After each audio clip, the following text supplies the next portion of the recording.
Welcome to the tail end of week 1 on the Tennessee Pro Football Podcast. Reporting from Denver, it's the Titan insider himself, Terry McCormick.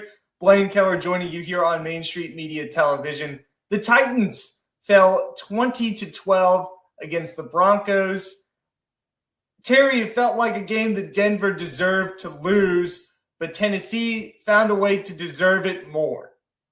Yeah, I mean, there were stretches where you saw improvements from the Titans, especially on defense and special teams, which we'll get into that a little later on.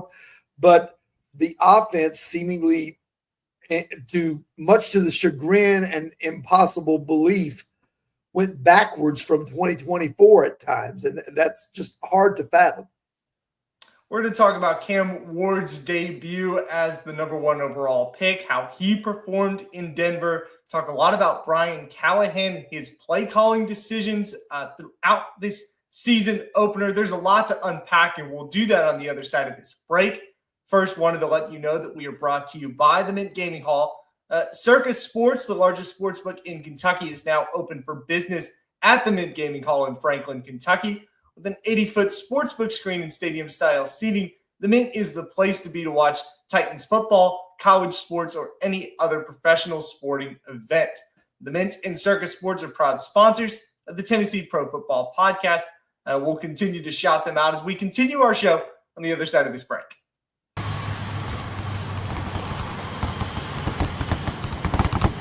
The winning just got closer. All new Sportsbook, the latest gaming machines, live horse racing, and more. The Mint Gaming Hall, Kentucky Downs. Winning just got closer. At Delta Dental of Tennessee, we know our success begins and ends with providing superior quality service, and that includes serving those who need it most. This year, we're celebrating 25 years of giving back to the community we call home. Delta Dental, along with our Smile 180 Foundation, supports Tennessee's dental colleges and oral health education, children's hospitals, free and reduced cost dental clinics, and other like-minded charities. Here's to the next 25 plus years of ensuring healthy smiles. Deep in a forest at Nashville Zoo, new creatures here for you to view. Phantoms graced in black and white swing high in trees of dappled light. In rocky crags, tall and steep, small antelopes with nimble feet. A wise old man with beard of white, a sentry perched on stony height. Amidst it all, a hunter lies, with coat of gold and steely eyes. A new adventure just for you. Leopard Forest at Nashville Zoo. Open now. He shoots, and he scores!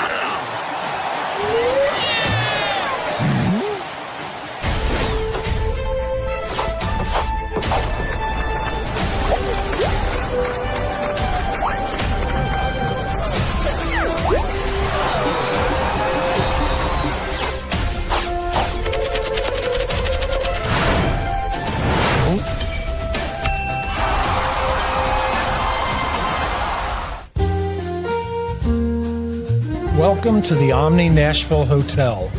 Urban elegance with a vintage touch.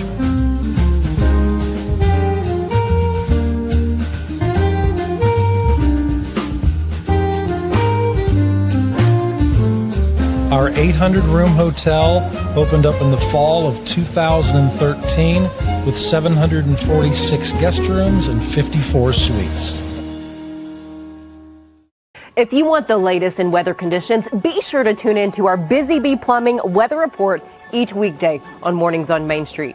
Brought to you, of course, by Busy Bee Plumbing, Heating and Air Conditioning. We will keep you updated on the latest conditions outside, like severe weather, heat, snow, rain, and even hail.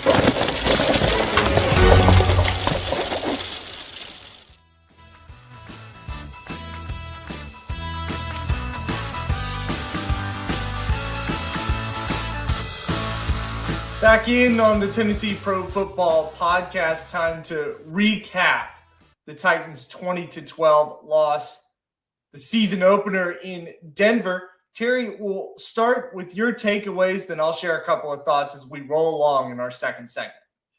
Well, I think when you look at this game overall, you know, if you're looking at the glass half full, you'd say you like the way the defense got 3 turnovers and you like the way the special teams played, getting one turnover and having a 71-yard kickoff return from Chimere Dike.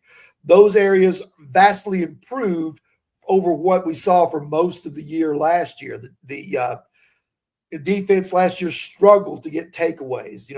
Had very few fumble recoveries, very few interceptions, but able to get 2 picks and a strip sack yesterday against Bo Nix and the Broncos.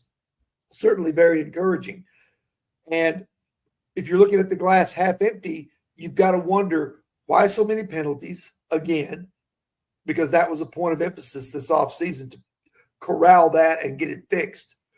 Why the porous offensive line protection and inability to run the ball again, with Cam Ward running for his life in the fourth quarter and taking, some egregious sacks that, yes, he's a rookie quarterback making his first start. So that means that protection has to be an emphasis all the more. And then some of the play calling I didn't understand. I'm normally not one to do a lot of criticizing of a coach for what he wants to call in certain situations, but I just couldn't get on board with 3 straight pass attempts backed up on the goal line with, less than a minute to play in the first half, and it did backfire, resulting in a Broncos touchdown.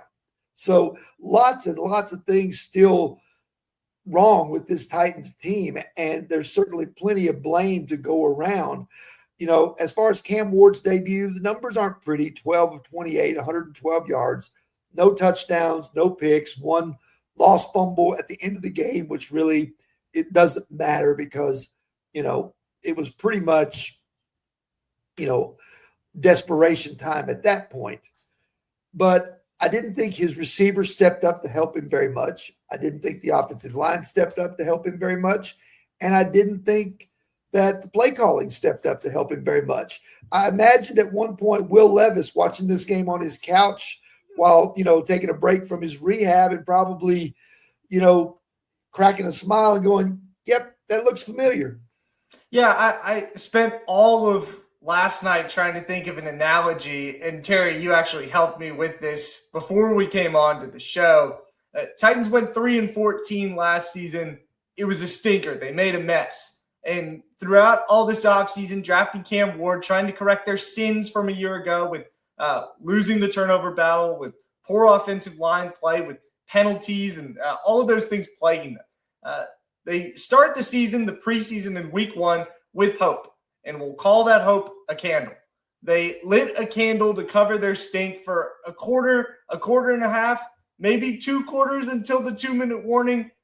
Then Brian Callahan calls that sequence that eventually results in a near safety, then a Cortland Sutton touchdown, and the Titans stink just returned. The candle burned out. Terry, you said the candle almost burnt the house down at that point. Yeah, I mean, it's just, they hung in this game and you felt like they had a chance to win it. But I'll give you for instance, the Denver Broncos showed you exactly how little faith they had that the Titans were going to go down and score when, with 1 minute left in the game, they're facing 4th and 8 from just across midfield. Rather than pooch punt it and try to pin the Titans back at the 5-yard line, they just said the heck with it. They threw a 1-on-1 pass that fell incomplete. They gave the Titans the ball, I think, at the 36-yard line with that, and, said, okay, fine. We're giving you 30 more yards than a punt would have given you. We don't think you can go the length of the field and get a touchdown in 1 minute. And they were right. They couldn't. And one part of that last series that plagued them offensively was wide receiver Calvin Ridley. Let's talk a little bit about the receivers. Ridley, for the most part, locked up against reigning Defensive Player of the Year, Pat Surtain. But in the moments that he got free on Sunday, he had some critical drops. I don't know if that's just not being in the rhythm of the game after going up against a lockdown corner like that. But the Titans were left to rely on rookie Alec Iomanor as their number 2 receiver with Calvin Ridley's drops and kind of his inability to make plays whenever Surtain was guarding him. Yeah, I mean, Ridley had a struggle of a day. 2 drops, really was targeted only 1 time before the fourth quarter. So they really could not get him going at all against the defense of Patrick Surtain. And, Io Manor, I thought, did okay. He had one catch taken away that was ruled out of bounds. The Titans elected not to challenge it. I even asked Brian Callahan about it. And, it sounded like that he misinterpreted what the catch rule was as far as his offering as to why, they did not challenge that play. They lost a catch early on from Gunnar Helm that could have kept the drive alive. That replay overturned, and I'm not sure how that happened because it certainly looked like a catch. But nonetheless, nobody stepped up and made plays for Cam Ward. They had one explosive play, which is regarded as a play of 20 yards or more in the pass game or 10 yards or more in the run game. And that was a 29-yard little flip out to Tony Pollard where Cam Ward was under duress, escaped the rush, and just tossed it out into the flat for Pollard, who was the safety valve, and he went up the sideline, gained 29 yards. That was on the first drive. After that, nothing. 7 first downs all day long. 7.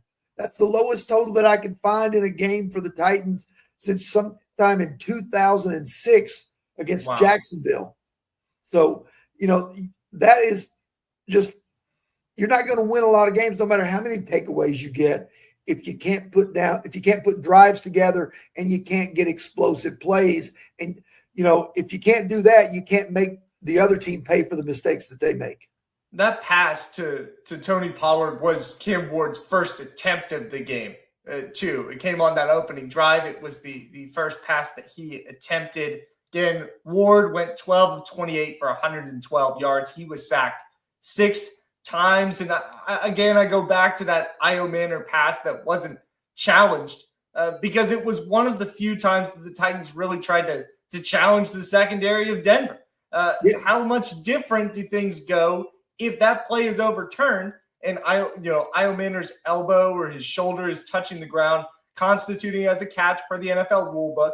The only other time they tried something downfield, I can only remember one pass play that went beyond 30 or so yards. If those, you want to give some confidence to your rookie quarterback is what I'm trying to say. And those long passes, it just felt like they weren't really going to try them in this first game. Yeah, I get kind of playing it close to the vest because you've got a rookie quarterback who is making his first NFL start, and you want to play it a little bit conservative if you can, but you got to have the complement of the run game in order to do that. That way you can begin to loosen up the defense. You saw it on the first drive, but after that, it's like it all but disappeared because Denver just kind of took it away. There were a few good runs on the one drive where Tony Pollard got them down into the red zone, but then when they, took him out for a breather, Julius Chestnut was stuffed on the second down play, and then Cam was sacked on the third down play, and here they are settling for another Joey Sly field goal out of that possession. Like I said, with Cam Ward, I'm going to offer him a lot of the same grace that I tried to offer Levis last year because it feels like, that I get that this offense is supposed to operate on rhythm and timing and everything like that.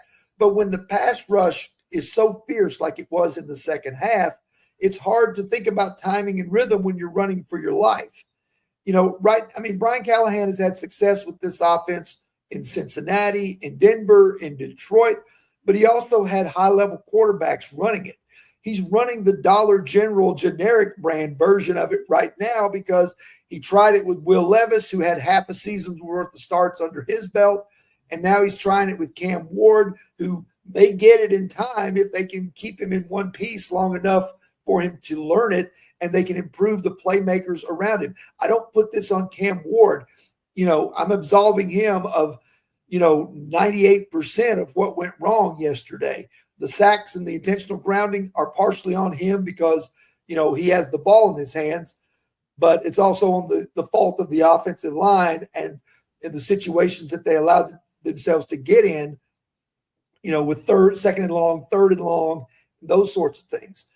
In order for this offense to work correctly, it's going to have better execution from the supporting cast. That means the line. That means the receivers. That means the means the coach, too. I mean, Absolutely. going into the goal line play, and then you also mentioned the situation where the Titans are in the red zone, and there were some questionable decisions in the red zone too by Brian Callahan.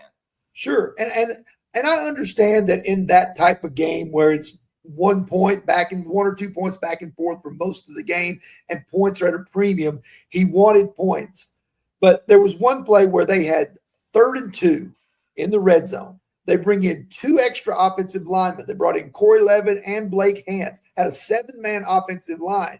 They hand off, they only get 1 yard. That makes it 4th and 1. You went 3 and 14 last year. At that point on 4th and 1, I think I'm going to gamble right there and see if I can't get 7 out of that drive instead of 3. Yeah, I think the play calling really cost the Titans a touchdown in regards to the Cortland Sutton play before half. And then the questionable play calling in the red zone could have cost them Cam Ward's first touchdown, which we're still waiting on, by the way. In the preseason, he did not throw for a touchdown. We've made a small deal of it. We've brought it up as a small deal here on this show. But now going into week 2, he still doesn't have a score.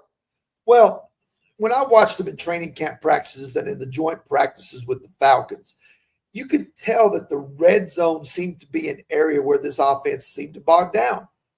I don't know why.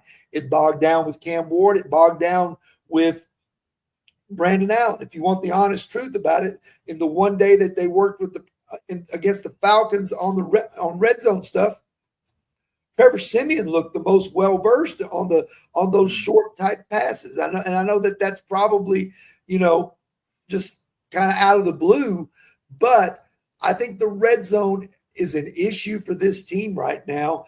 And, you certainly want to do what you can to build Cam Ward's confidence, and you want to put points on the board every time you can. But they've got to get some of these red zone issues figured out, or it's going to be a long season again.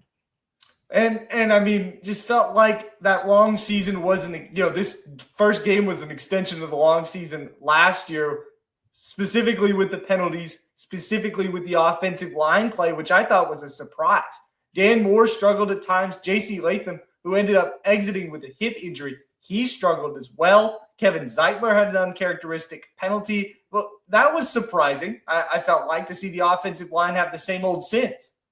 Yeah, I think some of it you can, pass off on as first game playing together. Lloyd Cushenberry was out pretty much all of camp and preseason recovering from the Achilles. You got Zeitler, who's a new guy. You got Latham, who's shifted over, and you got Moore, who's brand new at left tackle. So Peter Skoronski, really the only guy who is in the same position and as last year. Everything else is new, or in the case of Cushenberry, returning from a half season miss last year. So it may take a little time for this offensive line to gel. I'm willing to give them that.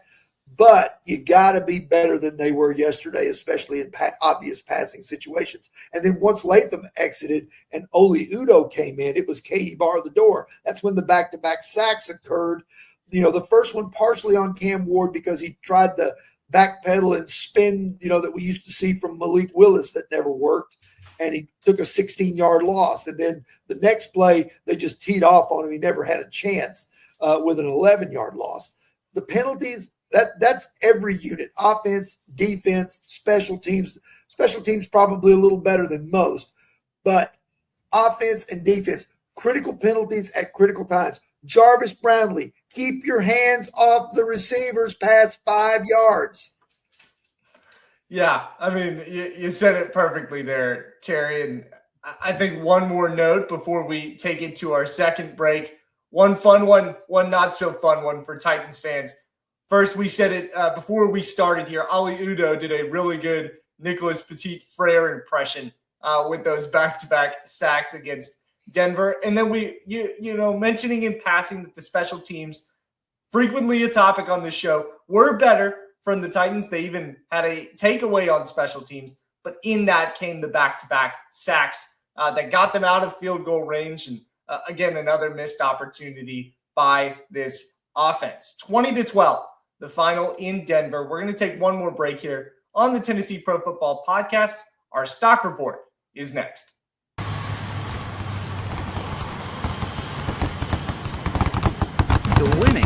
got closer. All new Sportsbook, the latest gaming machines, live horse racing, and more. The Mid Gaming Hall, Kentucky Downs. Winning just got closer. He shoots, and he scores!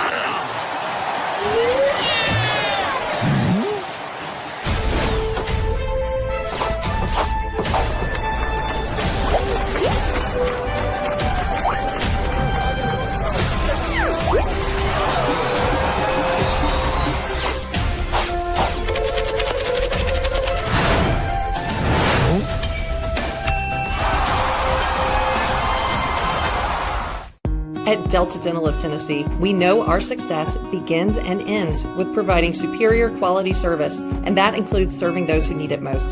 This year, we're celebrating 25 years of giving back to the community we call home. Delta Dental, along with our Smile 180 Foundation, supports Tennessee's dental colleges and oral health education, children's hospitals, free and reduced cost dental clinics, and other like-minded charities.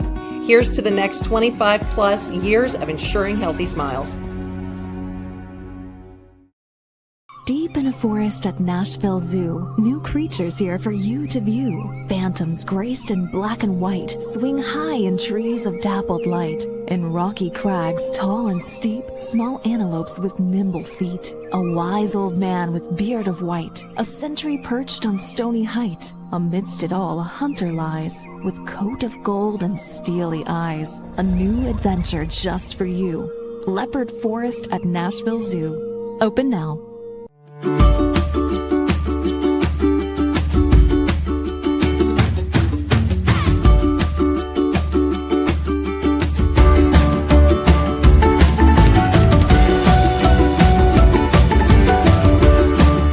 Hi, I'm Joseph Burgoyne, Chef Tornado of the Omni Nashville Hotel. Come see us at Kitchen Notes.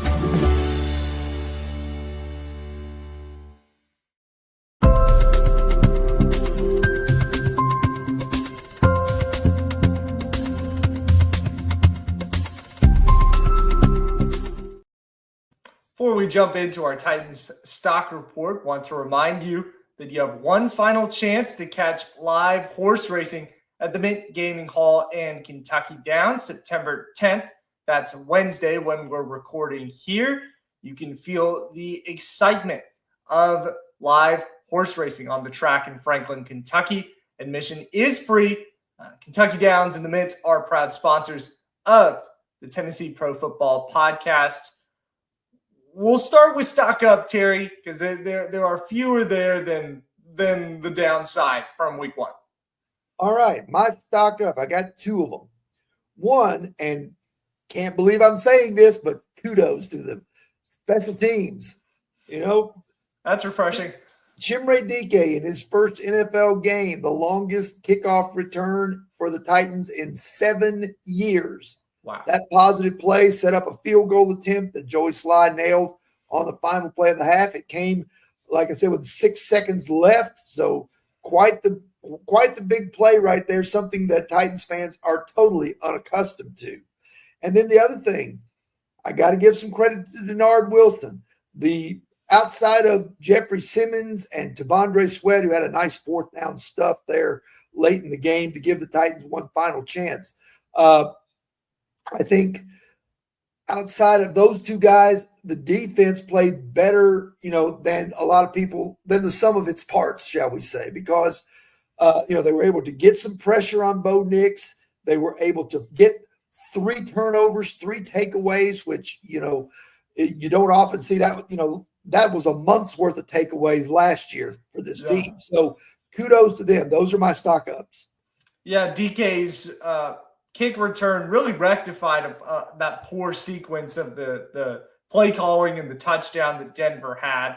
You talk about the defense. I've got to give a somewhat stock up to Jeffrey Simmons. As you mentioned, the defensive line played pretty well, starred by Tavondre Sweat and Simmons.